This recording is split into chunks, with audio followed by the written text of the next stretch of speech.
Today in the Daily Dose, the Spanish-American War. As Cuba struggled for independence from Spain at the end of the 19th century, Spain's brutal pushback against the rebels, combined with the still unexplained sinking of the American battleship USS Maine in Havana Harbor, igniting a popular call amongst Americans for intervention on the Cubans' behalf.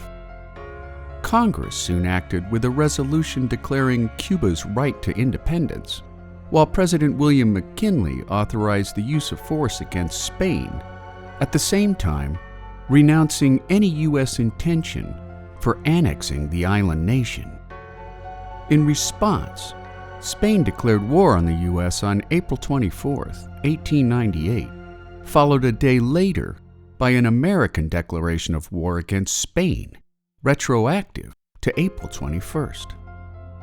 A pathetically brief and one-sided war was to follow, since Spain had neither sufficient strength in their North American army and naval positions against such a newly formidable power as the United States.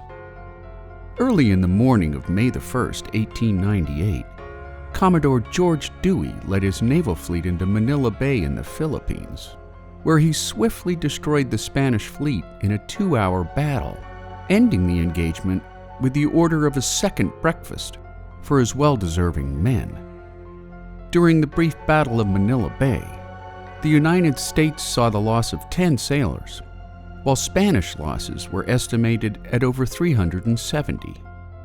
After U.S. reconnaissance efforts located the elusive Spanish Caribbean fleet under Admiral Pascual Cervera in the Cuban port of Santiago Harbor, U.S. Army troops under the command of General William Shafter, as well as volunteers like the Rough Riders, which included volunteers like then Secretary of the Navy Theodore Roosevelt, landed east of Santiago before beginning a slow advance upon the city.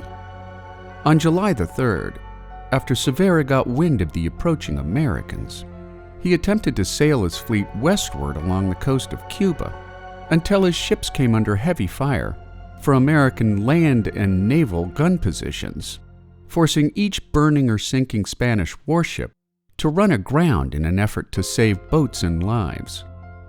Cervera and the Spanish ground forces at Santiago surrendered to Shafter on July 17th, ending a brief yet costly war. The Treaty of Paris marked the official end of the Spanish-American War on December 10, 1898, which forced Spain to renounce her claims to Cuba while ceding Guam and Puerto Rico to the United States, as well as the transfer of sovereignty over the Philippines for a payment by the U.S. of $20 million, making the Spanish-American War one of the shortest engagements in American history. And there you have it, the Spanish-American War. Today on the Daily Dose.